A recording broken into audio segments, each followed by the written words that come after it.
Pwede po ninyong i-turn on ang inyo pong mga webcam kung gusto niyo pong mag-share ng webcam nyo.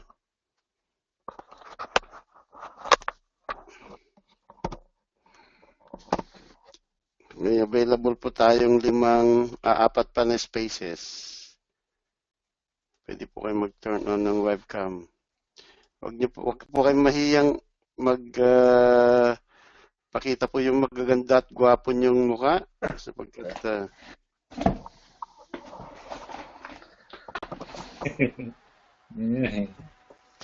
opo, wag po kayong mahiya. Pakita niyo po yung mga gwapong mukha. Alright.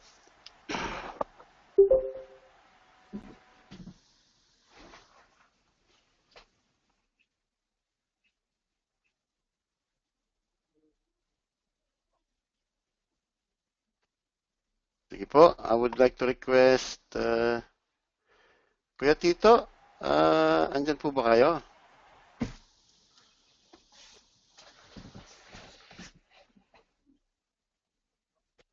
Dito po, Pastor. Okay, good evening po, Brad Tito. Baka pwedeng kayo na po ang mag-opening prayer. Sige po.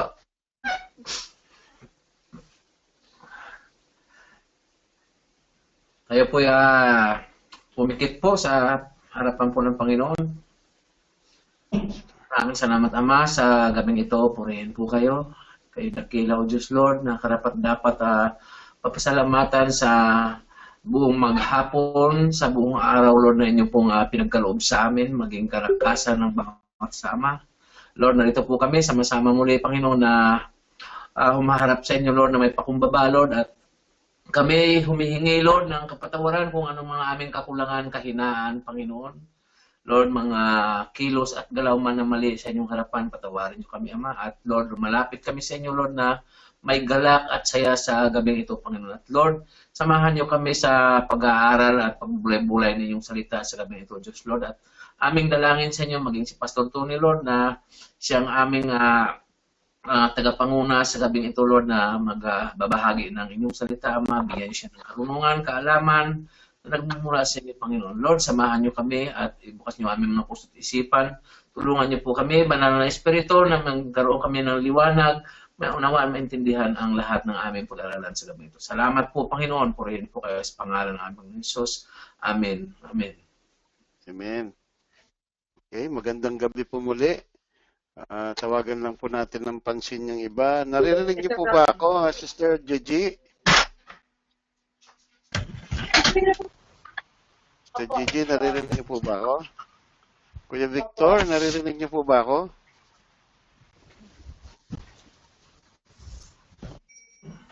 Kuya Victor? Hello, Kuya Victor. Pastor, naririnig ko kayo. Okay. Sister Ruth, naririnig niyo po ba ako? Opo, Pastor. Good evening po. Okay, good evening po. Alright, sige po. Pasimulan na po tayo. Tutuloy po natin yung ating sinimulan nung nakarang linggo tungkol sa pag-aaral natin about the baptism in the Holy Spirit. At napag-aralan po natin na yung baptism in the Holy Spirit is one of the normatives o yung isa sa standard or default, sabi natin, kumbaga sa equipment, standard yan na part ng buhay ng isang Kristiyano dahil hindi tayo makakapamuhay ng naayon sa kagustuhan ng Diyos na hindi po tayo puspos ng Santong Espiritu. At makikita natin po yan na halimbawa, yung mga halimbawa niyan ay sa mga naunang mga apostol, yung mga apostol ng una, at nagsimula ito sa Panginoon mismo, sa ang Panginoon Jesucristo.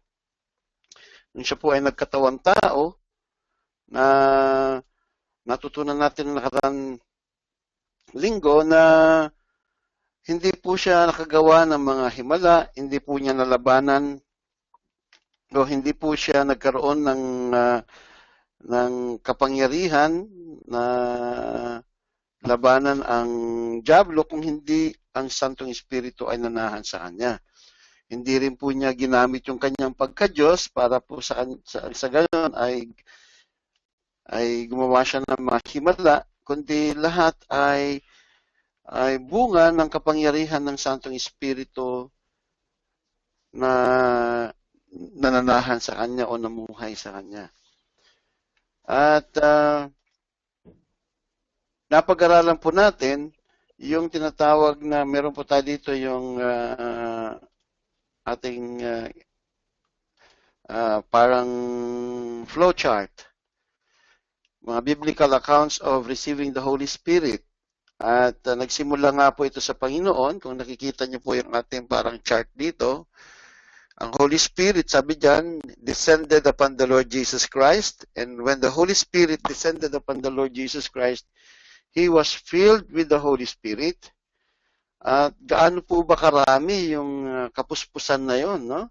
Ang sabi dito, the fullness in the Holy Spirit. Yung pong ginamit na salita dyan ay without measure. Wala daw pong sukat. So, ibig sabihin, kumbaga sa lalagyan, umaapaw po yung kapangyarihan. Hindi po masukat yung kapangyarihan na siyang tinanggap ng Panginoon. At sinabi rin po ni John the Baptist, sabi yan, John's testimony of the Lord Jesus Christ, na ang nagbabautismo sa atin sa Espiritu ay ang Panginoon Jesucristo mismo. Jesus, the baptizer in the Holy Spirit. Sabi diyan.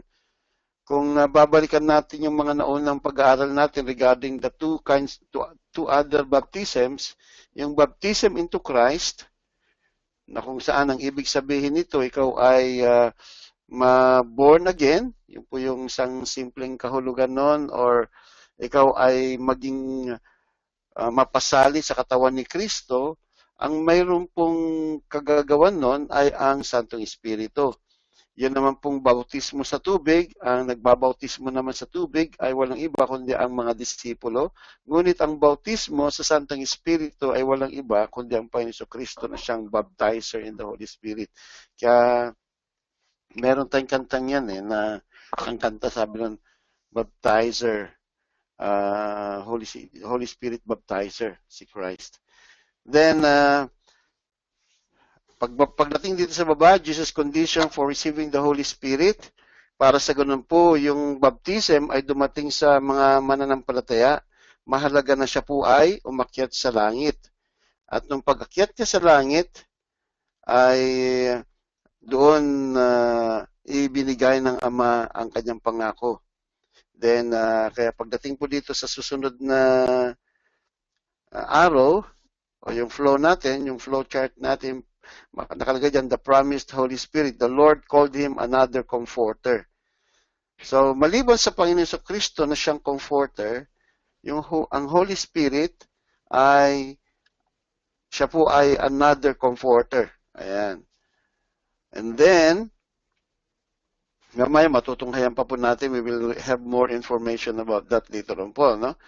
And then, inutos ng Panginoon sa kanyang mga alagad na after na sila po ibinigyan ng utos na humayo kayo, sabi niya sa kanila, at ipangaral ang ebanghelyo sa lahat ng bansa, pero mayroon siyang sinabi, mag-wait muna kayo bago kayo humayo. Kumbaga, bago kayo pumunta sa mga iba-ibang lugar, you wait, sabi niya. Kinuman niya sila sa Luke chapter 24 verse 49 that they have to wait for the promise. And then after that, during the Pentecost, they were filled by in the Holy Spirit's power. Sila po yung napuspos. At yun po yung unang pagpuspos ng Diyos sa Santong Espiritu sa mga alagad ng Diyos. Ito po yung pangako ng Diyos na kanyang pinatupad mula sa aklat po ni Joel. Kumbaga, yung fulfillment ng hula kay Joel, kay propetang Joel, ay natupad dito po sa Acts chapter 2. Doon po nagsimula yun. At ang sabi po dito sa susunod na araw natin, Ministry of the Holy Spirit, ang sabi dyan, nung ang mga alagad po ng Panginoon, yung po mga disipulo niya ay humayo na, makikita natin doon yung bunga ng kapangyarihan ng Santong Espiritu na kumilos sa kanila. At ito pong si Apostol Pedro, na nung bago pa siya mabautisman ng Santong Espiritu, medyo takot-takot pa, pero nung napuspos siya ng Santong Espiritu, ay nawala po lahat yung mga takot na yon, kundi lalo siyang naging matapang. So yun po yung naging bunga ng pagkilos ng Santong Espiritu sa buhay niya. Then nagkaroon din po ng revival sa Samaria, na kung saan yung mga mananampalataya doon ay napuspos din po ng Santong Espiritu. Then pagdating dito sa baba, ito po yung Gentile, 7, the Gentile received the Holy Spirit. Ito po yung unang-unang account sa Acts chapter 10 na yung mga hindi Hudyo ay tinanggap ang kapuspusan ng Santong Espiritu.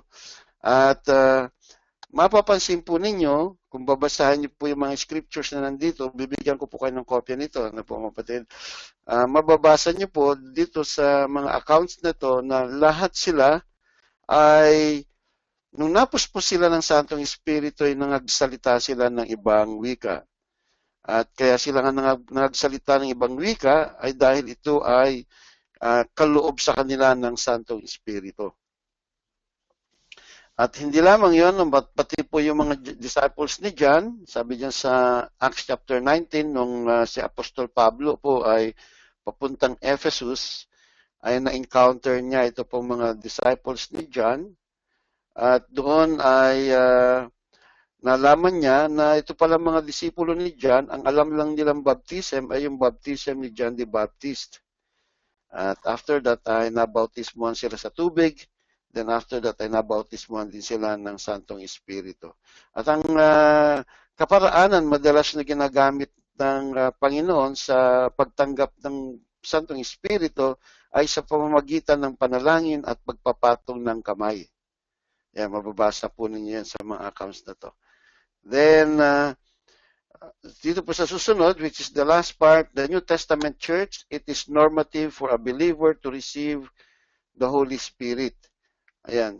Napakahalaga pala, no, na ito yung normal palang tinatanggap ng isang believer. Nung panahon na yon, hindi po masyadong pinag-uusapan ang pagtanggap sa Santong Espiritu. Bakit po? Sapagkat kabahagi na ito, no po? Kumbaga, pagka ikaw ay naging Kristiyano, kasunod na rin ito. Ngayon lang po mga generations natin na parang nagiging controversy siya, na parang sabi nila, hindi na raw kailangan mabaptize ng Holy Spirit sapagkat nung ikaw ay na-born again, kasama na yon. Pero kung titingnan natin sa mga biblical scriptures natin ay hindi po magkasama, no? Iba po yung baptism into Christ, iba po yung baptism into water, at iba po yung baptism into the Holy Spirit or baptism in the Holy Spirit. Alright, so yan po yung tinalakay natin last week. Then, basahin po natin itong susunod dito. Dito po tayo, may araw po ako dyan. Yan po yung palatandaan natin na dito tayo huminto. At tawagin ko lang po si Kuya Mel. Si Kuya Mel Lisio po. Si Kuya Mel Lisio Dugaong ay taga Te Awamutu. Ayan po, no? Siya po yung pagbabasahin natin ngayon. Kuya Mel, pakibasa niyo po yung unang part. The Spirit descending upon Jesus. Jesus was filled with the Holy Spirit after his baptism at the Jordan River. Jesus was the first to receive the Holy Spirit.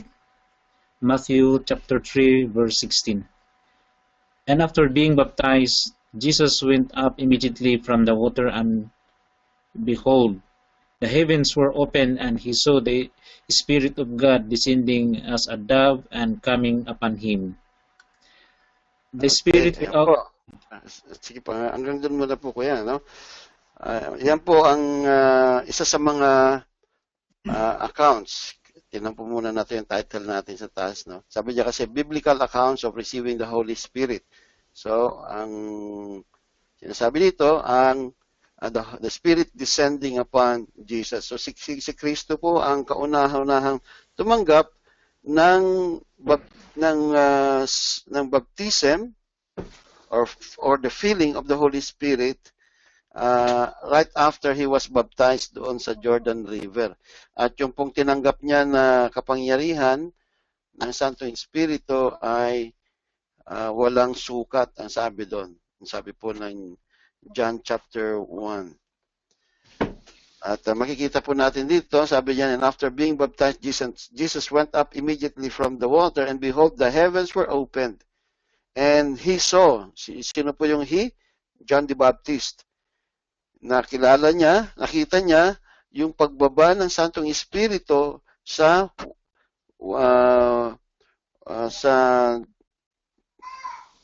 wangis, sa shape, parang gano'n, no? Ng dove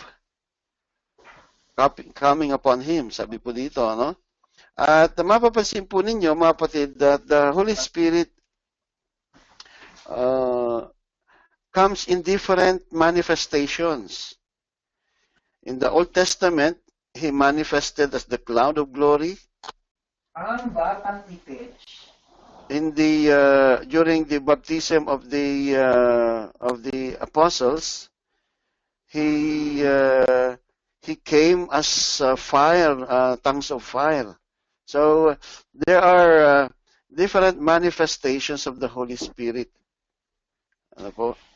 At dito ay ang manifestation niya ay kagaya ng isang dove.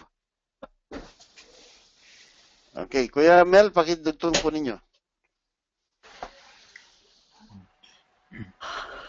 The Spirit without measure upon Jesus. The Spirit that Jesus received was without measure. This is the fullness of the Spirit. John chapter 3 verse 34. For he whom God has sent speaks the words of God, for he gives the Spirit without measure. Okay. Hanggang doon muna po, mga kapatid, no? Siguro, tatanungin natin, no? Bakit kayo mahalaga sa ministry ng Panginoon Jesucristo ang Santong Espiritu? Ano po? Ano po ang kahalagahan nito? Doon ba sa Old Testament ay mahalaga din sa kanila? Ano pong sagot natin doon? Naging mahalaga ba sa Old Testament ang kapangyarihan ng Santong Espiritu? Anong sagot niyo doon, Kuya Ed? Pastor, sa akin, doon sa Old Testament kasi, nakikipag-usap ang Diyos direkta sa tao. Mm-hmm. So, nung sa New Testament, ang pagkaalam ko dyan, umakyat na si Jesus Christ sa langit. Kaya nga, pinadala talaga yung Holy Spirit para gabayan yung mga mananampalataya. Sapagkat hindi nila kaya na gumawa ng mga bagay na patungkol sa Panginoon kung wala talaga yung gabay ng Holy Spirit. Sapagkat yung Ama sa Anak ay nasa langit. So, yung Holy Spirit ang tumutulong sa atin. Kaya yun ang pagkalam ko. Doon sa Old Testament, ang Diyos ay direkta nakikipag-usap sa tao. Wala pa yung Holy Spirit. Pero mahalaga rin.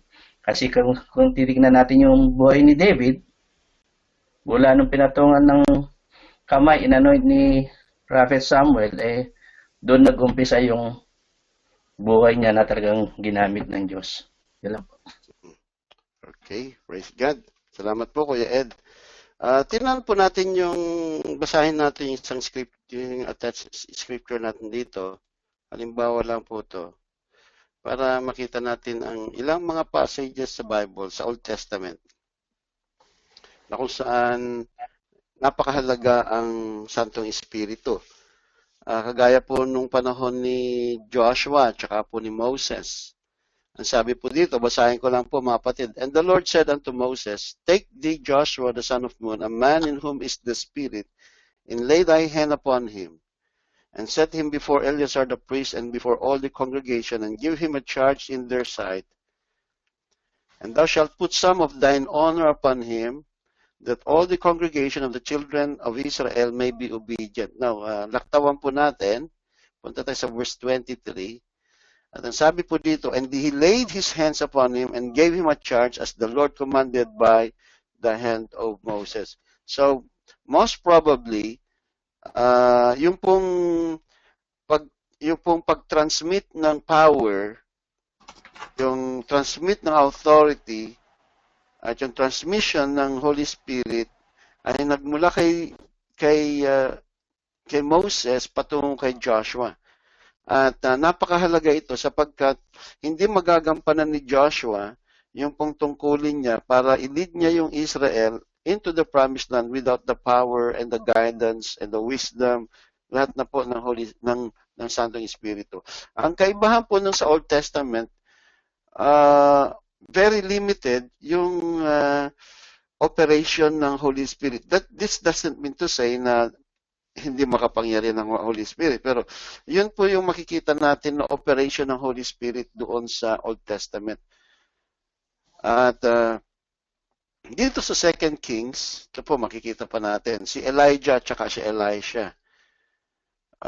Kung babasahin natin itong istoryang ito, sabi dito, now when the Lord was about to take Elijah up to heaven by a whirlwind, Elijah and Elisha were on their way from Gilgal. And Elijah said to Elisha, please stay here, for the Lord has sent me as far as Bethel. Now, ito po si Elijah, siya po yung prophet of the Lord during those times. Ngayon, dahil kukunin na po siya ng Panginoon, itong si Elijah, it is important na mai-transfer yung power dun sa susunod na prophet na walang iba kundi si Elisha. At basahin po natin, tuloy natin. No? But Elisha said, as the Lord lives and as you yourself live, I will not leave you. Nung time na yon, dahil nabalitaan po ni Elisha na naalis na po si Elijah, kukunin siya ng Panginoon.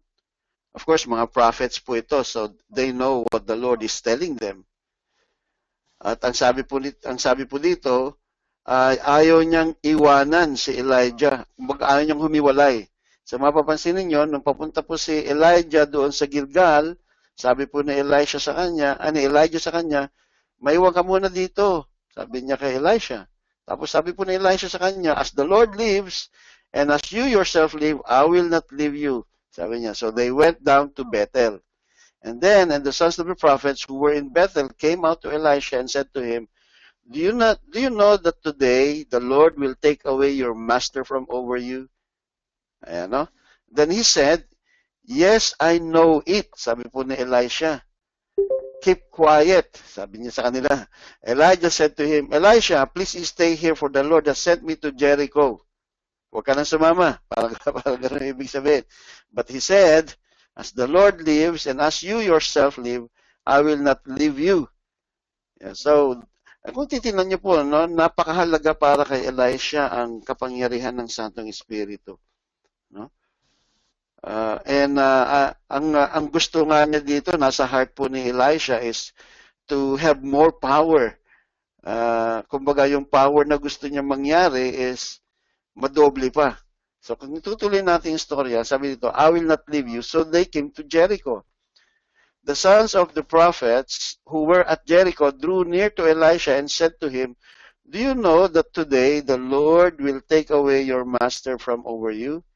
And he answered, yes, I know it. Keep quiet. Then, tutuloy natin. Then Elijah said to him, please stay here, for the Lord has sent me to Jordan. But he said, as the Lord lives and as you yourself live, I will not leave you. So the two of them went on. 50 men of the sons of the prophets also went and stood at some distance from them, as they both were standing by the Jordan. Then Elijah took his cloak and rolled it up and struck the water, and the water was parted to the one side and to the other, till the two of them could go over on dry ground. When they had crossed, Elijah said to Elisha, ask what I shall do for you before I am taken away. And Elisha said, please let there be a double portion of your spirit on me. And he said, you have asked a hard thing. Yet, if you see me as I'm being taken from you, it shall be so for you. But if you do not see me, it shall not be so. At tuloy pa po natin, tapusin po natin. Verse 11, and as they still went on and talked, behold, chariots of fire and horses of fire separated the two of them, and Elijah went up by a whirlwind into heaven, and Elisha saw it, and he cried, my father, the chariots of Israel and its horsemen. And he saw him no more. Then he took hold of his own clothes and tore them in two pieces. And he took up the cloak of Elijah that had fallen from him and went back and stood on the bank of the Jordan. Then he took the cloak of Elijah that had fallen from him and struck the water, saying, where is the Lord, the God of Elijah? And when he had struck the water was parted to the one side and to the other. And Elisha went over. Ayan. Ito po isang illustration natin about the importance of the Holy Spirit in the life of a person. Ito yung hindi tinantanan ni Elisha si Elijah na kailangan mapasa kanya yung double portion of the Spirit's power of Elisha. Pero mapapansin niyo po, ito double portion lang to. Yung kay Jesus Christ na tinanggap ay walang measure yun. Kaya pag nag-pray po tayo, let's not pray for double portion. Let's pray for the yung unlimited na fullness ng Panginoon. Kasi madalas nating naipagpipray ito eh. Nung nababasa ko nga ito, sabi ko, we are not supposed to pray for the double portion of the Spirit. We have to pray for the fullness of the Spirit because mas greater yon. Amen? Isang halimbawa pa po natin dito ay si David. Dito sa, kunin natin yung verse 13, nung siya po ay na-anoint as king, then Samuel took the horn of oil and anointed him in the midst of his brothers, and the Spirit of the Lord rushed upon David from that day forward, and Samuel rose up and went to Ramah. So marami pa pong mga halimbawa sa Old Testament, kagaya po ni Samson, kagaya po ni Gideon. Sila po ay mga naglingkod sa Diyos na dala ang kapuspusan ng Santong Espiritu. Ayan. So, makikita lang din natin yung difference dun sa Old Testament at sa New Testament because the power that God gives us is without measure, kagaya ng power na binigay sa ating Panginoon Kristo. Amen? All right, so can we ask Kuya Alex to read the next? John's testimony of the Lord Jesus. Jesus, who was the first to receive the Spirit, is also the baptizer in the Holy Spirit. John 1:32-33. And John bore witness, saying, I have beheld the Spirit descending as a dove out of heaven, and he remained upon him. And I did not recognize him, but he who sent me to baptize in water said to me, he upon whom you see the Spirit descending and remaining upon him, this is the one who baptizes in the Holy Spirit. Amen. Okay. Amen. So dito po, sa binasa natin, si John mismo, si John the Baptist, pinatotohanan niya na sinasabi niya, he bore witness, I have beheld the Spirit descending as a dove out of heaven and remain upon him. Ang sinasabi dito po ni John the Baptist actually is that na-recognize or nakilala po ni John the Baptist si Jesus Christ na siya yung Son of God because of the manifestation, nakita niyang manifestation ng Holy Spirit na bumaba kay Jesus Christ. Kaya nga po, minsan siguro nagtatanong tayo, how do we know that a child of God is a real child of God? Ang manifestation po niya na nagmamanifest yung Holy Spirit sa buhay ng isang tao. So doon malalamin na isang tao pala ay isang anak ng Diyos because of the Holy Spirit in the life of that person. Mababasa natin yon dun sa Romans chapter 8, verse 14. Those who are led by the Spirit of God are the children of God.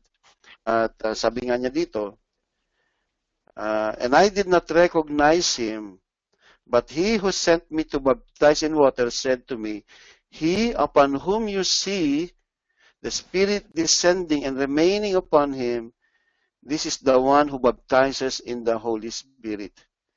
Ayan. Okay.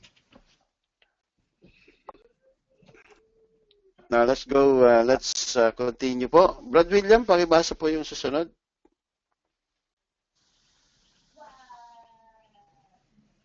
Amen po. Jesus' condition for receiving the Holy Spirit. His ascension was the condition for the Spirit being given in fullness to those who believe. John chapter 7, verse 37 to 39. Now on the last day, the great day of the feast, Jesus stood and cried out, saying, If any man is thirsty, let him come to me and drink. He who believes in me, as the scripture said, from his innermost being shall flow rivers of living water. But this he spoke of the Spirit, whom those who believe in him were to receive. For the Spirit was not yet given, because Jesus was not yet glorified. Okay. So, ang naghihintay na lang, ang hinihintay para po bumaba ang Holy Spirit during the time, doon sa Matthew 28 ay si Jesus Christ ay umakyat sa langit. Pero nung umakyat na po ang Panginoon sa langit, not long from that time, about after 10 days after His ascension to heaven, bumaba po ang pangako ng Diyos. Ang Santong Espiritu at ang kanyang kapuspusan ay dumapo sa kanyang mga alagad. At sabi po dito, how are we going to receive the Holy Spirit? Si Kristo mismo po ang nagsalita at ang sabi niya, if any man is thirsty, let him come to me and drink. So ito po yung kondisyon na hinihingi ng Panginoon para po mapuspos ang isang tao. Hinahalin tulad po niya sa isang taong nauuhaw. So kung tayo po ay nagnanasa na mapuspos ng Santong Espiritu, may condition siya pala. Sabi niya, if kailangan po pala nung nandun yung masidihing pagnanasa natin. Kagaya po ni Elisha. Kung mapapansin niyo po si Elisha, siya po yung isang demonstration natin eh. Nung sinabi ni Elijah, Elisha, dito ka muna, pupunta akong Jericho. Sabi ni Elisha, hindi, ayaw kong humiwalay sa iyo. Ayan, no? Tapos, punta ako sa Gilgal. Di maiwan ka dito.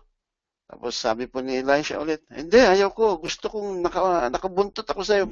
Ayaw kong humiwalay sa iyo. So makikita niyo po no, yung attitude ng isang taong nais mapuspos ay gayahin natin kagaya po ni Elisha na wala siyang ibang pinakananais sa kanyang buhay kundi makamtan niya yung kapangyarihan na yon para sa ganun maging effective siya sa paglilingkod sa Diyos. Ayan, no? Yung attitude natin o yung manner of receiving ay dapat nandun talagang kaya kung humihingi ng kaya sinasabi mo, Panginoon, nais ko pong mapuspos ng Santong Espiritu para po magamit mo ako sa iyong gawain. Ano?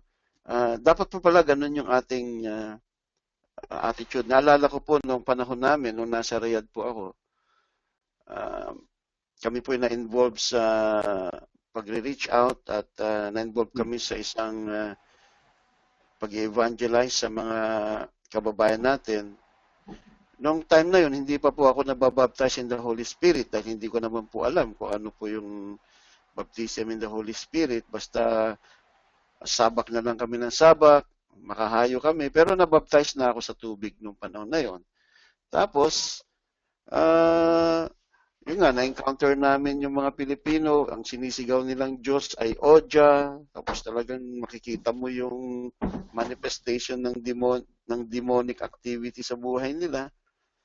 Tapos nung nag-report kami doon sa church, tanong sa amin ng aming pastor, kayo ba'y nabaptize na in the Holy Spirit? Sabi namin, opo, nabaptize na kami, born again na kami. Tapos sabi niya, hindi, iba yun, sabi niya. At from that time onwards, nagkaroon po ako ng thirstiness. Sabi ko, Panginoon, I want to be baptized in the Holy Spirit. I want to be baptized. At yung time po na yon, nung pinapangaral po yung lesson na ito, ay nag-fasting kami, no? Yung lalo na po yung last day ng teaching kasi 3 weeks pong itinuro to sa amin every Monday. Fasting po kami at dahil sa kauhawan na nais namin mapuspos kami ng Santong Espiritu.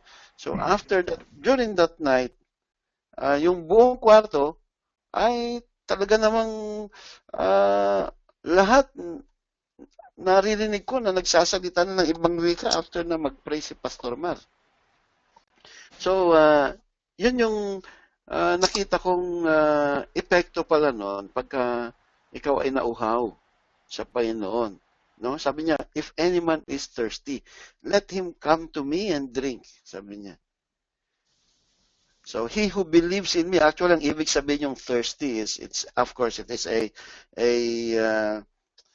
parang idiomatic expression siya. Pero ang ibig sabihin actually nun is, you believe. At when you believe, nandun yung talagang, Lord, use me. Lord, I want you to make me an instrument. Ayan, no? So, hindi ka babautismuhan ng Panginoon para lang yung kapangyarihan niya ay para bang wala siyang gamit. So, when we are baptized in the Holy Spirit, God wants us to use that power for His glory. Ayan, no? At ito yung pangako niya sa atin. He who believes in me, as the scripture said, from his innermost being, sabi niya, shall flow rivers of living water. So, yung pag sinabing innermost, hindi po yung second level lang ng ating buhay, ano? Innermost. So, he's talking about our spirit itself. From out of our spirit, being shall flow rivers of living water. In what way? Paano mangyari yun? No, it is true. The Holy Spirit Himself will give us that utterance. Once na nabaptize ka ng Panginoon Kristo, from deep from your spirit shall flow rivers of living water. So, hindi mo dapat iisipin kung ano yung bibigkasin mo pagdating sa speaking in tongues because the Holy Spirit will give you the utterance Ayan, no? But this is spoke of the Spirit whom those who believe in Him were to receive. Ayan, no? Pag sinabi kasi sa Bible na believe, ibig sabihin ng believe is you surrendered your life to Christ. Pag sinabing believe is you turned away from your sins, you gave your life to Him, and God is going to use you for His glory. Ayan po, no? Ayan po yung konting i-share ko sa naging experience ko sa baptism in the Holy Spirit. Now, let's go to the next one. Pabasahin po natin si Ate Janet. Are you there?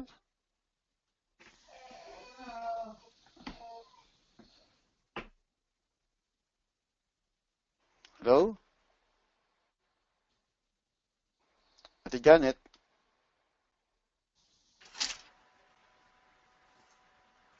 Narinig natin Janet. Okay, si ano na lang, si Kuya Tito, pakibasa po.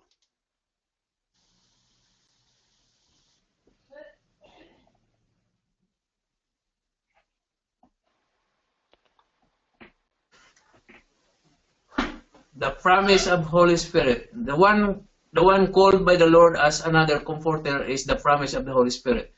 John 14:15 to 18, Acts chapter 1 verse 8.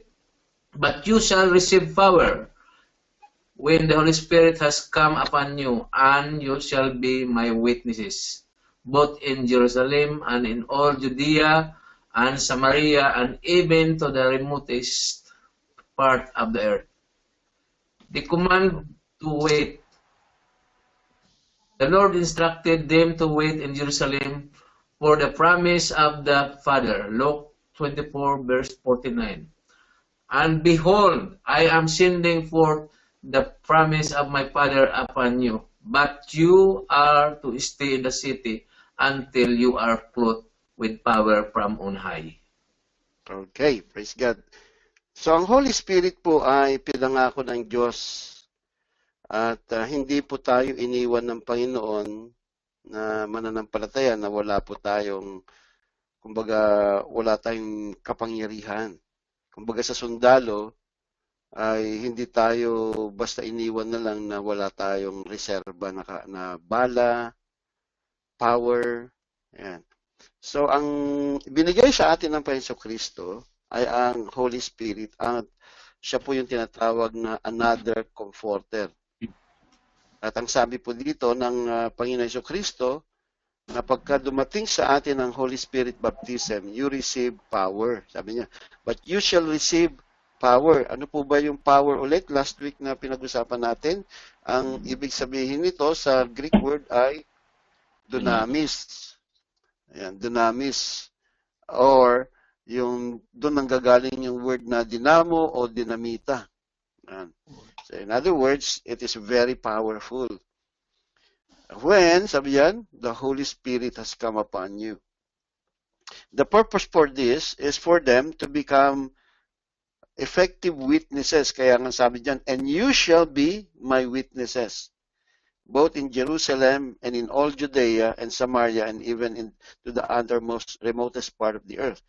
Ngayon, alam ng Panginoon na ito pong mga alagad niya, they will go through different types of sufferings, persecutions for the sake of the gospel. Kaya po mahalaga na sila po ay puspos ng Santong Espiritu. They will go through temptations. Ayan, no? They will confront the devil. They will be fighting against the spirit of darkness. Kaya napakahalaga po na nasa kanila ang Santong Espiritu. And then, pero bago po sila humayo, yan nga po, no, inutos ng Panginoon sa kanila, sabi niyan, the command to wait. The Lord instructed them to wait in Jerusalem for the promise of the Father. Ano yun po yung promise ng Father? And behold, I am sending you forth the promise of my Father upon you, but you are to stay in the city until you are clothed with power from on high. On high, yan po, ano? Now, let's go some more. Tinan pa po natin ibang mga references natin about the Holy Spirit. Ano yung ministry niya sa buhay ng isang mananampalataya. Okay, basahin po natin, no? Ito po yung ministry ng Holy Spirit. I would like to ask, sino po ba nandyan? Tawagin po natin si Sister Ruth. Pakibasa niyo po.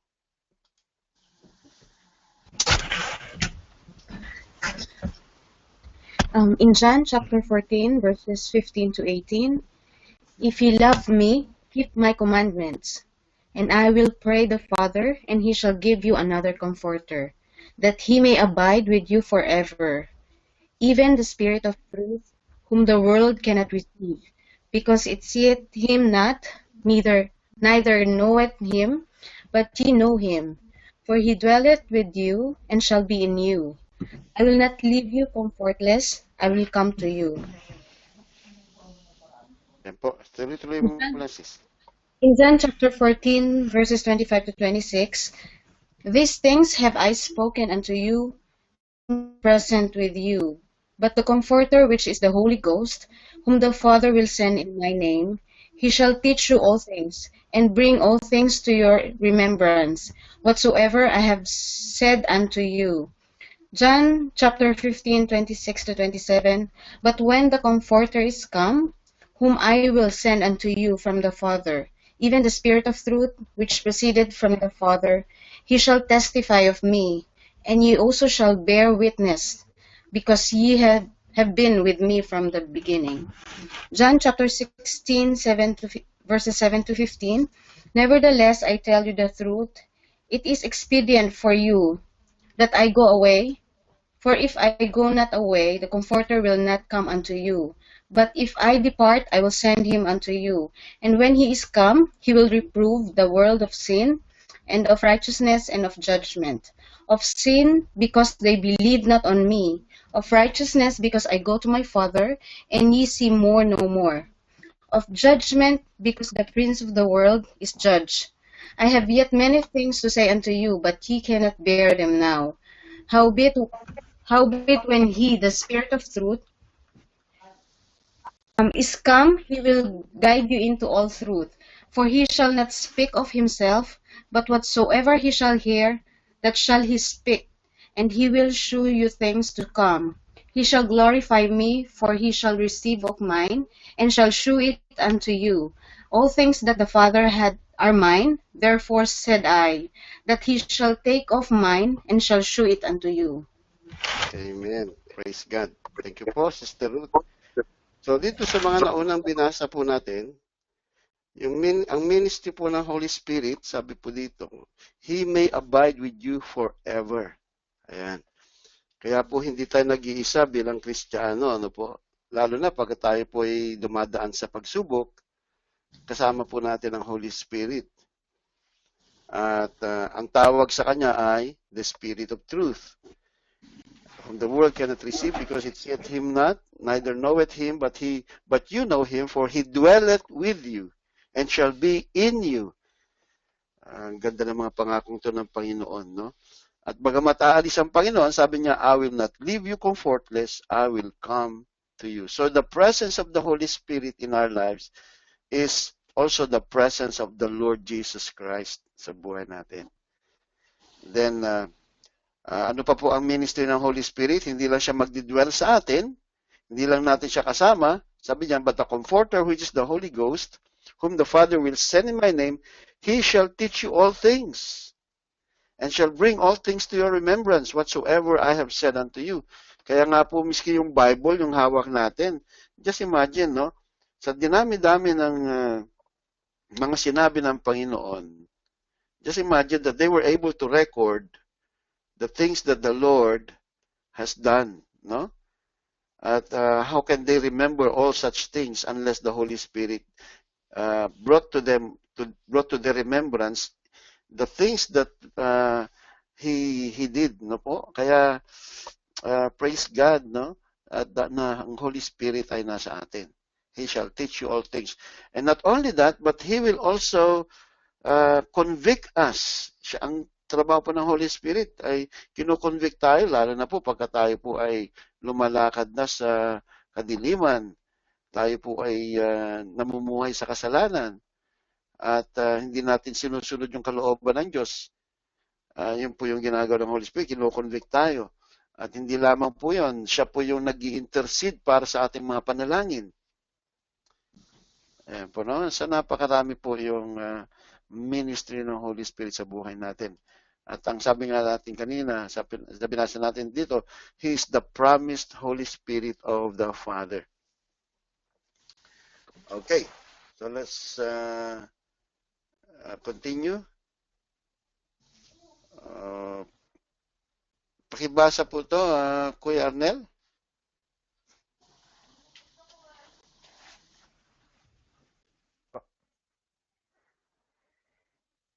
The first infilling of the disciples in the Spirit.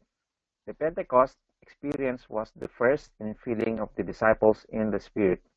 This was the promise of the Father, spoken of by the Lord.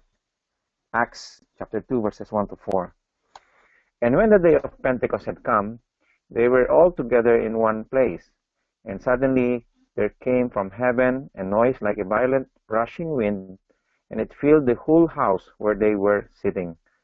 And there appeared to them tongues as of fire, distributing themselves, and they rested on each one of them.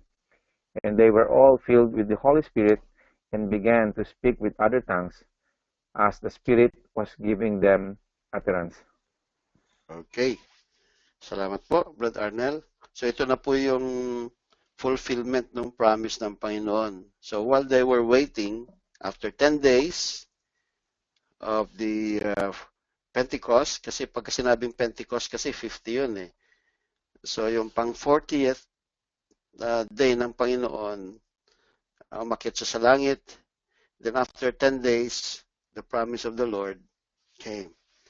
Kaya sabi niya, when the day of the Pentecost had come, they were all together in one place. And then, so what were they doing in that place? They were actually praying. Ano po? They were waiting for the Holy Spirit. They were in one accord. And I believe that ito pong kinalalagyan nila was the upper room. And suddenly there came from heaven a noise like a violent rushing wind. Well, I believe that those people, kasi may kapiestahan po nung panahon na to eh. Piyesta nung time na to eh. At marahil po narinig ito ng mga taong nandun sa surroundings nila. And suddenly there came from heaven a noise like a violent rushing wind, and it filled the whole house where they were sitting. And there appeared to them tongues as of fire, distributing themselves, and they rested on each one of them. And they were all filled with the Holy Spirit. And they began to speak with other tongues as the Spirit was giving them utterance. Ayan. So, ang makikita natin dito po, no, mga kapatid, that they were so, ito po mga alagad ng Panginoon, they were just so passionate. No? They were waiting.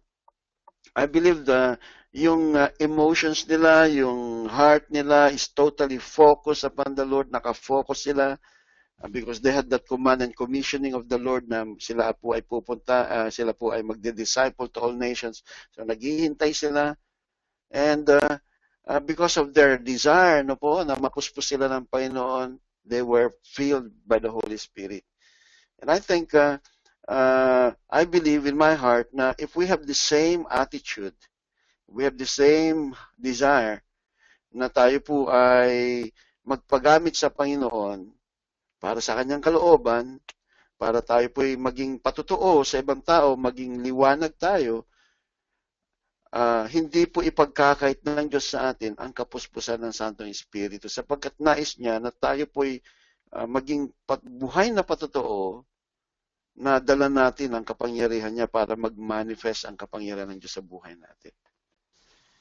Amen. So, I believe na kung magkakaroon tayo ng kagaya ng attitude nito pong mga disciples na ito, we will be filled with the Holy Spirit, no? Nandun yung naghihintay tayo, nandun yung nauuhaw tayo, nandun yung passion natin. God is going to fill us with His Holy Spirit. And sabi po dito, how did they speak in tongues? The Spirit gave them utterance. Hindi po nila inimbento yung kanila pong mga pinagsasabi na ibang wika. Ano po? Talagang ibang language po yung sinabi nila. No? Kung babasahin po natin yung account na yon, they were speaking the languages of different these Jews coming from different places. Mamaya basahin natin ng konti yung account na yun. And how were they able to speak? Sabi po dyan, the Spirit gave them utterance. Hindi po nila inimbento yung kanila po mga sinabi. No? Hindi yung kagaya ng iba ngayon parang nire-record nila yung narinig nila tapos pina-practice nila tapos sa kanila ginagawa yun. Hindi po ganoon, no? Actually, plain language yung binigay sa kanila ng Holy Spirit. All right. So, ang question natin, how were they baptized? Who baptized them? The Lord Jesus Christ baptized them because Jesus Christ is the baptizer. Alright, tingnan po natin itong ministry in the power of the Holy Spirit. Pabasahin po natin let's just may nabanggit ako kanina, no? Mga kapatid, because they spoke in other tongues, let's just go to Acts chapter 2. Basahin po natin yung mga nangyari doon. And let's start from verse 5. Basahin po natin verse 5. Let me just change yung font natin para medyo lumaki-laki ng konti. 26. Yep. Alright, so simulan po natin sa verse 5. Pabasahin nga po natin si Kuya Pablo. Kuya Pablo, pakibasa mo nga po, Kuya Pablo. Verse 5 hanggang 27. Kasi basahin mo lang, Kuya. Sundan mo lang yan. Acts 2, verse 5. Now there were dwelling in Jerusalem Jews, devout men from every nation under heaven. Sa Acts 22:6. And at these sounds the multitude came together, and they were bewildered, because each one was hearing them speak in his own language. And 27:7. And they were amazed and astonished, saying, are not all these who are speaking Galileans? And then Acts 2:8. And how is it that we hear each of us in his own native language? And Acts 2:9.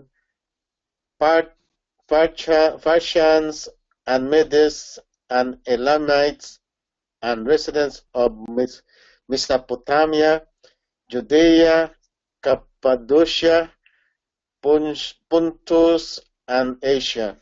And Acts 2:10.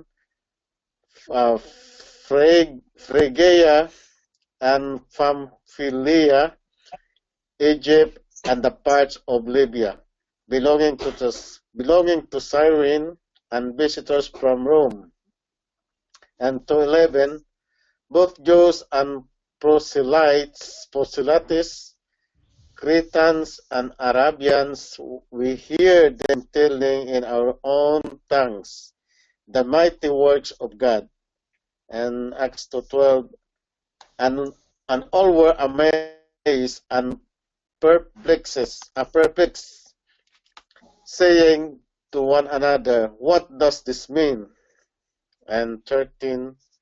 But others mocking said, they are filled with the new wine. And Acts 20:14. But Peter, standing with the 11, lifted up his voice and addressed them, men of Judea and all who dwell in Jerusalem, let this be known to you, and give ear to my words. And 2:15. For these people are not drunk, as you suppose, since it is only the third hour of the day. And 2:16. But this is what uttered through the prophet Joel. And 2:17. And in the last days it shall be, God declares, that I will pour out my spirit on all flesh, and your sons and your daughters shall prophesy, and your young men shall see visions, and your old men shall dreams. Okay, hanggang doon lang po. Thank you po, kapatid. Okay. Ayan, yun po yung nangyari after na nabaptize sila, after they were filled with the Holy Spirit, in the Holy Spirit, and they spoke, sabi dyan, no? And how is it that we hear each of us in his own native language? Yeah, Parthians, Medes, Elamites, residents of Mesopotamia, Judea, Cappadocia, Pontus, and Asia, Phrygia, Pamphylia, Egypt, Libya, Cyrene, visitors of Rome. So makikita po natin, no? They were just filled with the Holy Spirit. So ganun po yung epekto niya. Pag once na nabaptize in the Holy Spirit ang isang tao. Siguro, tanong nyo, Brad Tony, ano po yung language nyo? Ako, hindi ko naintindihan eh. Nung nabaptize ako in the Holy Spirit, I just don't know what that language is. But I was not speaking in Tagalog, syempre, tsaka English. Hindi ko lang maintindihan kung anong language yun. Alright, so let's go to the next one. Pakibasa po Kuya Robert?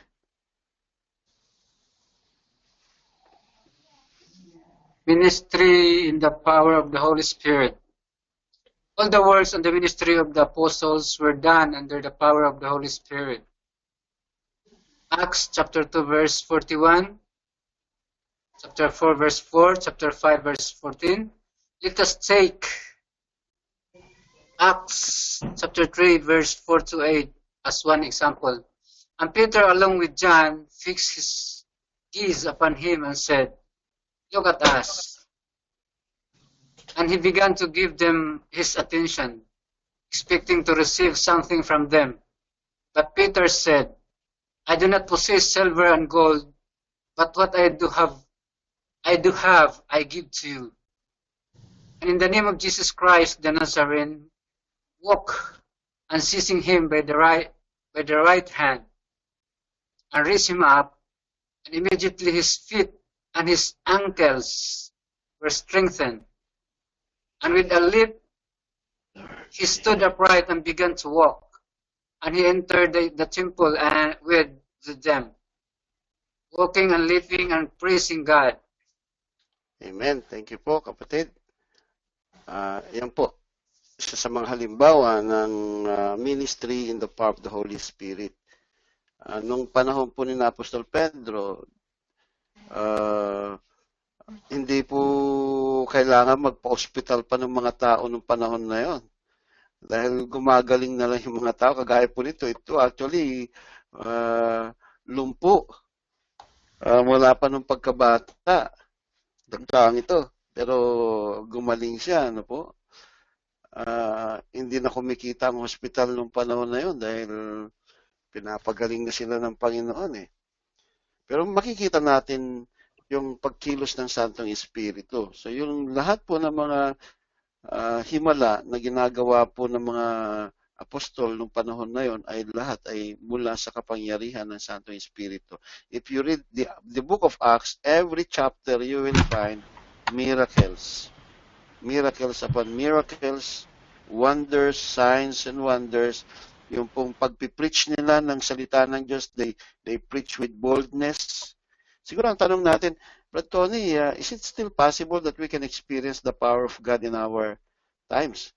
Of course na. Of course, ma-experience pa rin po natin. Nung nakaraang Sabado, nanonood nga po kami ng pelikula, yung Lazarus phenomenon. And that actually happened in Africa, no? Yung isang pastor, na-aksidente siya at namatay. At nandun na po siya sa mortuary. 3 days na po siya na nandoon. Tapos na naginip po yung asawa niya na after na nag-pray yung asawa niya, na i-pull out yung asawa niya na doon. At during that time, nagkataon din po na meron pong crusade sa lugar nila. At pumunta po si Reinhard Bonke, isang German evangelist. At yung pong 3 araw na yun, yung pong taong yun na namatay na for 3 days, nabuhay siya. Nabuhay siya. Ngayon, talagang takang-taka sila kasi may death certificate na siya, pronounced dead na siya on arrival, at nabuhay siya. Kaya, hindi imposible na mangyari uli yan sa panahon natin. Ang problema lang kasi sa panahon natin is that we don't have enough faith to believe. I believe na there is more faith in doctors than faith in the Lord. There is more faith in drugs and medicines rather than the power of God that can heal us. Hello? Amen po ba? Minsan kasi, pagka masakit lang ulo natin, Panadol ka agad tinatawag natin. Diba? Hindi muna tayo tumatawag sa Panginoon. Inuunahan natin sa Panadol, tapos tatawag tayo sa Lord. Tapos sasabihin natin, pinagaling ako ng Panginoon. Ay tuloy, hindi natin na-experience yung power ng Lord Kasi inuunahan natin ang Panginoon. Ibig mo sabihin, Brother Tony, paano lang kung may cancer ang isang tao? anong gagawin natin? Well, itaas muna natin sa Panginoon. Unahin muna natin ang Diyos na siyang tawagan natin sapagkat pinangako niya sa atin yon na siya'y pagagalingin niya tayo. Yung kamag-anak natin na hindi pa nakakilala sa Panginoon, kung minsan gumigive up na tayo, nasabihin natin, wala na akong magagawa dyan, give up na ako. Pag-pray mo sa Panginoon na ikaw ay mapuspos ng Santong Espiritu para sa ganon ay yung mga sasabihin mo ay inspired by the Holy Spirit. Amen? Ayan po. Basahin po natin yung susunod, mga kapatid. Ibilisan natin. We are about to finish. Babasahin niya po natin si Ate Janet. Ate Janet, are you there? Pastor, Basa po. revival at Samaria. The believers in Samaria received the Spirit through the ministry of Peter and John, Acts 8:14-17. Now when the apostles in Jerusalem heard that Samaria had received the word of God, they sent them Peter and John, who came down and prayed for them, that they might receive the Holy Spirit. For he had not yet fallen upon any of them. They had simply been baptized in the name of the Lord Jesus. When they began laying their hands on them, and they were receiving the Holy Spirit. Okay, ito po yung isang halimbawa natin ng, sabi ko nga sa inyo kanina, na iba yung baptism into Christ, iba yung baptism in water, iba yung baptism in the Holy Spirit. Dito sa revival at Samaria, basahin po natin yung text natin. Now, when the apostles in Jerusalem heard that Samaria had received the word of God. So, ano po nangyari? Yung po daw mga taga-Samaria, they receive. Ibig sabihin yan, tinanggap nila si Kristo. Tinanggap na po nila ang Panginoon bilang Lord and Savior nila. Then, they sent them Peter and John, who came down and prayed for them. So, what was the purpose? What was the purpose? Is it for them to be saved? No, they were already saved. They were already saved. At ang sabi dito, they sent them Peter and John, who came down and prayed for them that they might receive the Holy Spirit. You see? For he had not yet fallen upon any of them. They had simply been baptized in the name of the Lord Jesus Christ. So ito pong portion na to, yung sinasabing baptized in the name of the Lord Jesus Christ, is baptism in water. So they received the Word of God, they received Christ, they were baptized in water, pero they were not baptized in the Holy Spirit. So what happened after that? Nung dumating po si Peter and John, they prayed for them that they might receive the Holy Spirit. Then they began laying their hands on them, and they were receiving the Holy Spirit. So nakita po natin, it's a separate na event sa buhay ng isang Kristiyano to. Ayan. So makikita nyo po na there are three things na kailangan maging normal sa buhay ng isang Kristiyano. Mabaptize ka into the body of Christ, which is the work of the Holy Spirit. Mabaptize ka in water, which is ang magmi-minister niyan sa iyo ay yung disciple ng Panginoon, isang pastor o isang elder ng church. At yung pangatlo, yung baptism in the Holy Spirit, of which the Lord Jesus Christ is the one who baptizes. And how was it ministered? It was ministered by praying for them and laying their hands on them. That's why they were able to receive the Holy Spirit. Now, let's go to the next one. Pakibasa po, Sister Gigi. Andyan po ba kayo?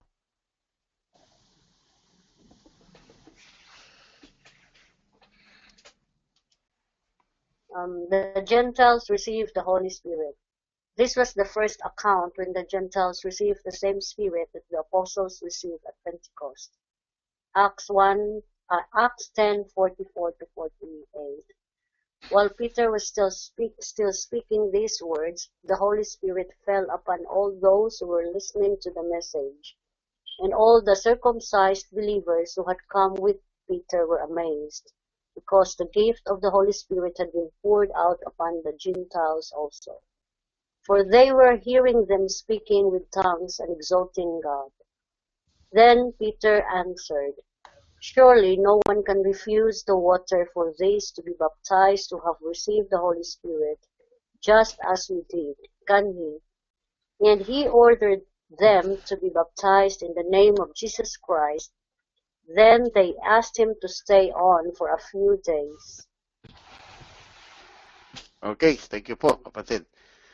Okay, ito po yung isang account na kung saan yung mga hentil, pag sinabi pong hentil or pagans, ang pagano, ay tinanggap nila ang Holy Spirit. Pag sinabi po kasing hentil, hindi po tayo, ito po yung mga classification ng tao na hindi Hudyo. Pagka hindi ka Jew, you are classified as a Gentile or pagan.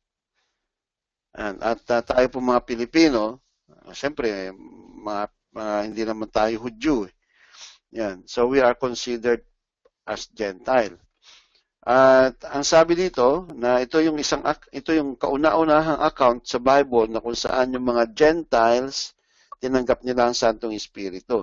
Actually, prior to this, si Apostol Pedro po ay nakatanggap ng isang pangitain ng iba-ibang klaseng mga hayop na kung saan ang sabi ng tinig sa kanya, Pedro, kainin mo ito. Tapos ang sabi ni Pedro, Panginoon, hindi ako kumakain ng ganyang mga hayop na unclean. They are unclean. Tapos ang sabi ng Panginoon sa kanya, doon sa pangitain, don't call anything I clean to be unclean. Sinanctify ko na yan. Pero yung palang pangitain na yon ay nagre-refer doon sa mga Gentiles na kung saan kanya pong pupuntahan. Na doon siya isusugo ng Panginoon. So sinugo siya doon at of course, dahil si Peter po ay isang Hudyo, they normally don't go into a house of a Gentile. Hindi po nila tradition yan. It is not part of, unlawful sa kanila na sa tingin nila pagka sila ay pumasok sa isang tirahan o tahan ng isang Hudyo, nadudumihan po sila. Pero because of that vision na tinanggap niya, he obeyed God and he went to the house of Cornelius. And from there, preached niya yung gospel. At nung habang nagsasalita siya dito, sabi dito, while Peter was still speaking these words, the Holy Spirit fell upon those who were listening to the message. So, ibig sabihin, makikita niyo po yung reception sa heart ng mga taong ito. That their heart was empty, their hearts were thirsty, their heart were seeking for a savior, no? At the next line, sabi niyan, and all the circumcised believers. So, sino po yung circumcised believers? Mga Jews. Yan, yung mga Jews ang tinutukoy dito, the circumcised believers who had come with Peter were amazed. Nagtaka sila. Parang iniisip nila, how come na itong mga Gentiles ay tinanggap na rin nilang Holy Spirit? Ayan, akala ng mga Hudyo, sila lang ang entitled ng Holy Spirit baptism. So, dito po, na-amaze sila, no? Nagtaka sila. Because the gift of the Holy Spirit, ang sabi diyan, had been poured out upon the Gentiles also. So, dito nagkaroon ng conclusion si Apostol Pedro nang sabi niya that God is not a respecter of person. Wala palang pinipili ang Diyos. Mapahudyo ka, mapahentil ka, ang salvation ay para sa iyo, ang gift of the Holy Spirit ay para sa iyo. Ayan po ang ibig niyang sabihin. At ang sabi diyan, let's continue reading, for they were hearing them speaking with tongues and exalting God. So ano yung narinig nila after they were baptized in the Holy Spirit? They were speaking with tongues. At pinupuri nila ang Diyos. Nagpapasalamat sila sa Diyos. Ayan. So yan po yung manifestation ng isang nabaptize ng Holy Spirit. Speak in tongues at doon sa kanyang pag-speaking tongues, ina-exalt pa niya ang Panginoon.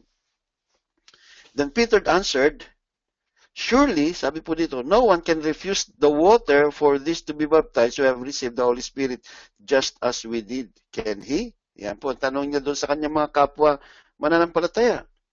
So ngayon, sabi niya, sino tayo para hindi natin ibabautismo sa tubig itong mga ito? Natanggap na nila ang Holy Spirit.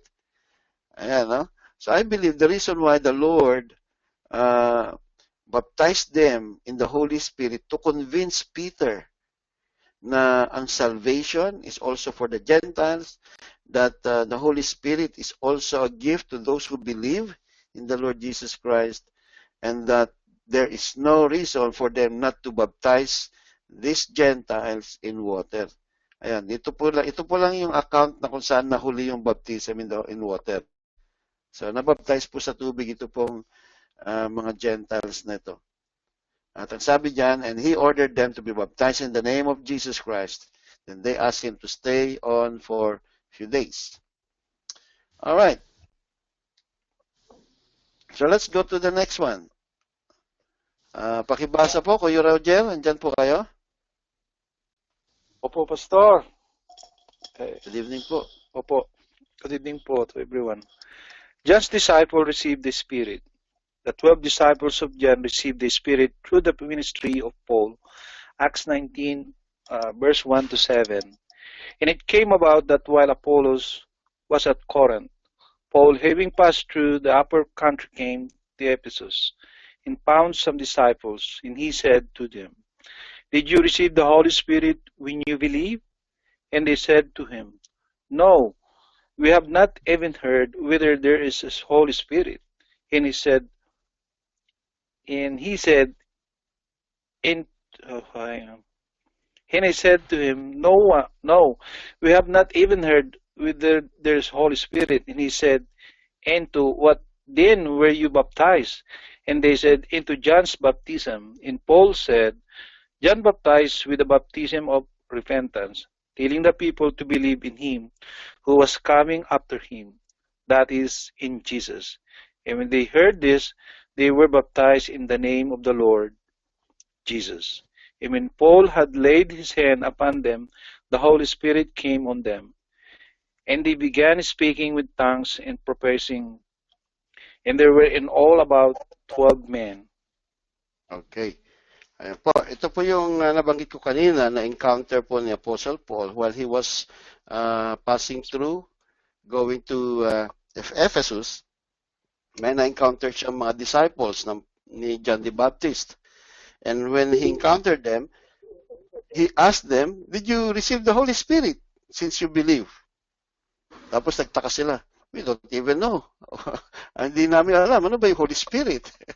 At siguro sa kanilang maikling pag-uusap, pinaliwanag sa kanila ni Paul kung ano ang baptism. Tinanong niya sila, into what baptism were you baptized? At sabi po nila, yung baptism ni John the Baptist.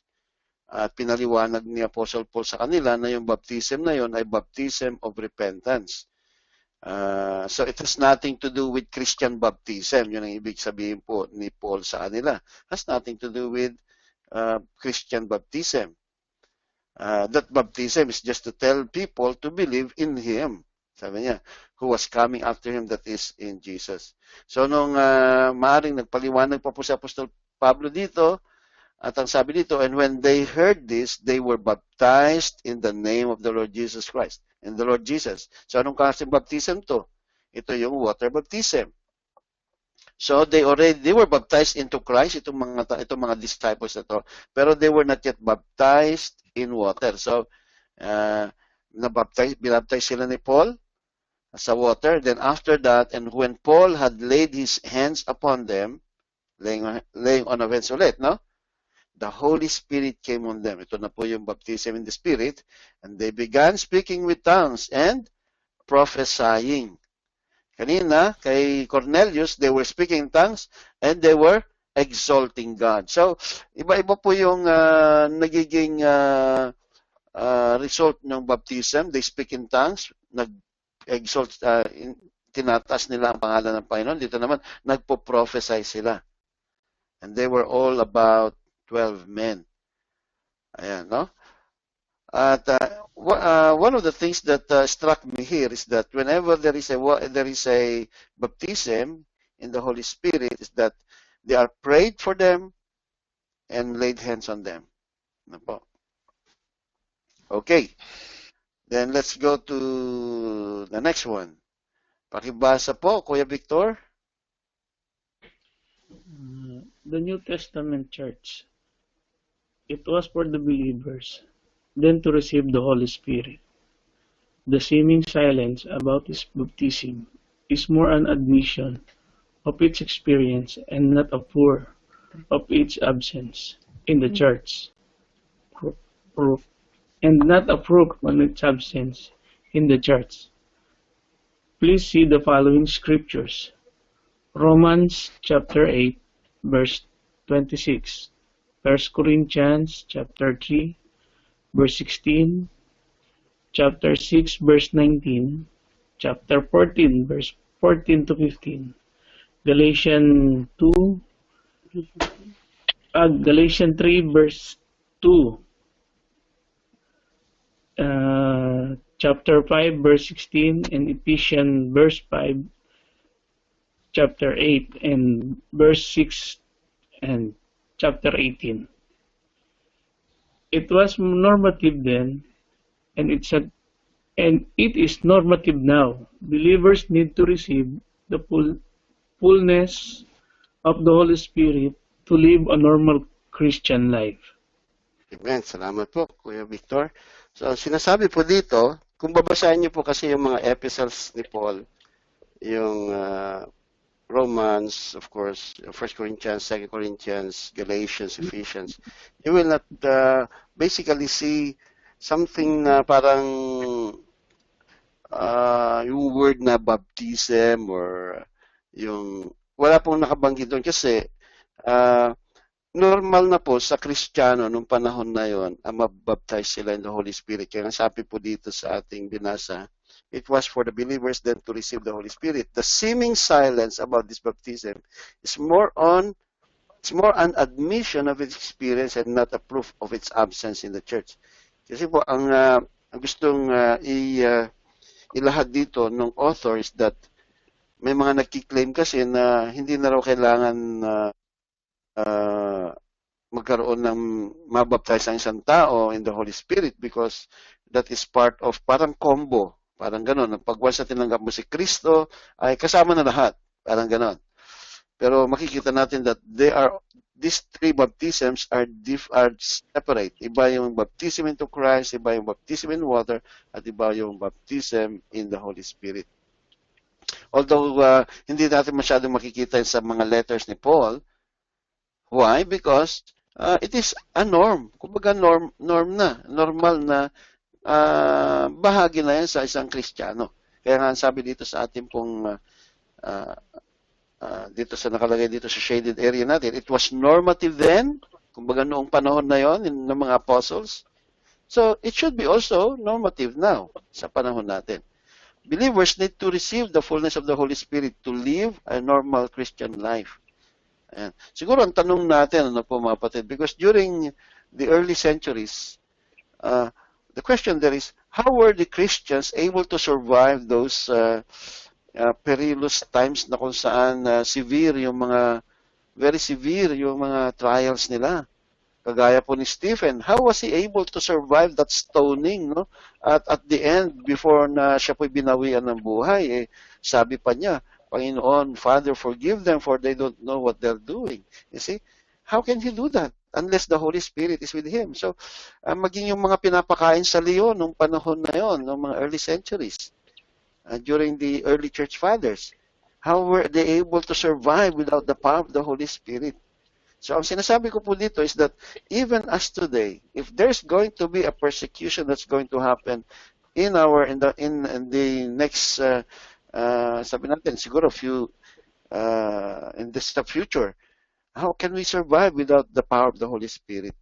So, it is very important na it should be normal sa buhay natin na tayo po'y puspos ng Santong Espiritu. Siguro ngayon, ang pinaka mahalaga is maintindihan natin itong susunod na part. We are almost there, no?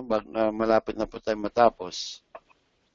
Pabasahin po natin si Kuya 13, pakibasa po.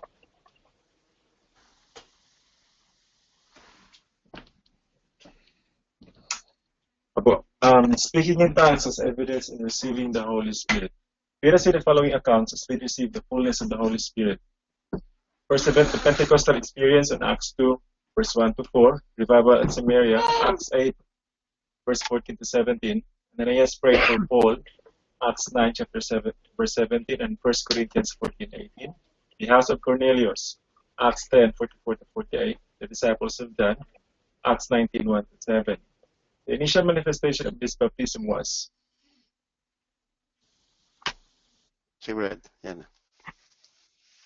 speaking in tongues. In the 5 accounts discussed above, 3 baptisms were manifested by the speaking in tongues. 1 implied and 1 was not conclusive. The Pauline epistles will also infer baptism in the Holy Spirit was a normal church experience, as he liberally writes about the gifts of the Spirit, the singing in the Spirit, praying in the Spirit, walking and living in the Spirit. Conclusion. The baptism in the Holy Spirit is normative and necessary for a normal personal Christian life, as well as a church life. It is an experience and distinct and separate from regeneration or baptism in water. The Holy Spirit is the empowerment promised to every believer from every generation and is given to everyone who believes. This receiving of the Holy Spirit is evidenced by speaking in other tongues. Amen. Right. Gusto ko lang bigyan po ng konti pang paliwanag po ito, no? Uli, pinapaalala po sa atin na normal po sa buhay ng Kristiyano na dapat siya po sa Santong Espiritu. Pero let me just remind you also that baptism in water is very important, essential siya prior sa baptism in the Holy Spirit.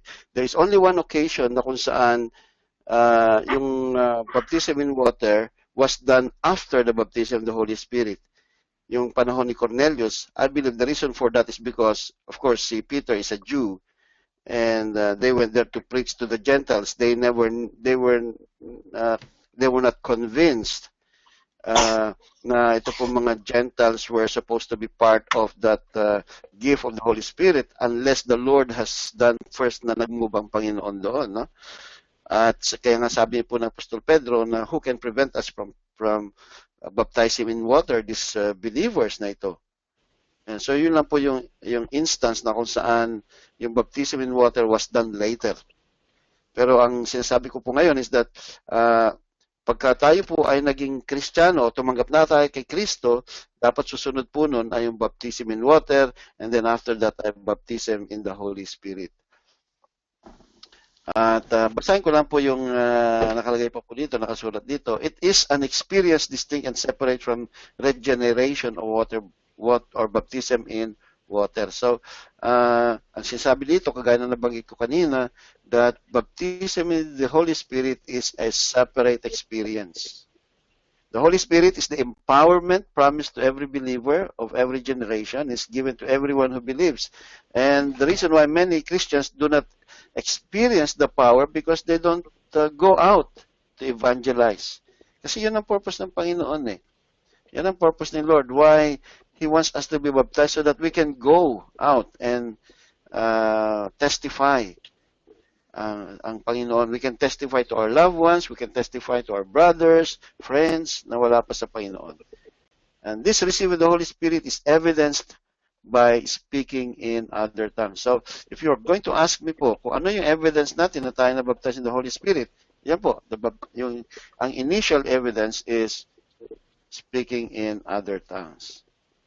At dyan po matatapos yung ating pag-aaral. Any question po, mga kapatid?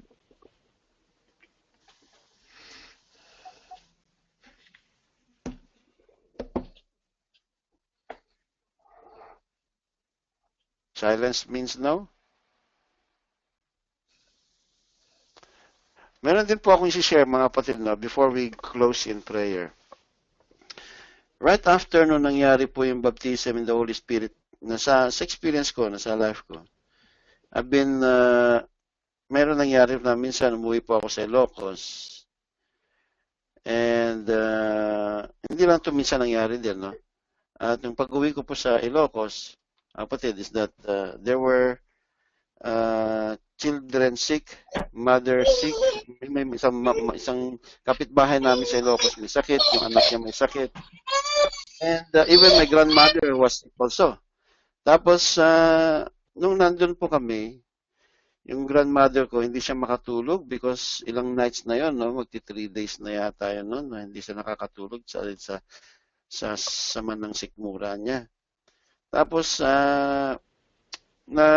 na-move ako doon, nagkaroon ako ng passion. Tapos, sabi ko, sige Lola, pagpipray kita. Then, I took oil, na pinagpray ko sa Panginoon yung oil na yon. Tapos, pinahid ko po doon sa portion ng sikmura niya na masakit. Then, laid hands on her, prayed for her. And then, the next day, nung nagising na po kami, tinanong ko siya, "Oh Lola, kumusta na kayo?" "Ay, naku, sarap ng tulog ko," sabi niya. So, 3 days po yun, nagsasuffer yung grandmother ko noon. Pero, after yung prayer na yun, I just saw the power of God na nag-move doon sa situation na yun. So, parang, kung titingnan natin, no, parang, aksidente yata nangyari yun, no? Parang, pag-isipin mo, parang hindi yata totoo. Yung araw, the next day, yung next day po na yun, meron pong kaming kapitbahay doon, yung anak niya nagsusuka, nagtatay. Then I went there, tinawag po ako, pinag-pray namin. Ganun din ginawa ko. No? I took that oil na naipag-pray, pinag-pray namin yung bata, pati yung isang nanay na may sakit din, pinag-pray. Then, mga oras lang bibilaan mo, makikita mo, na ayos na sila. So, you just see how the power of God works. You know?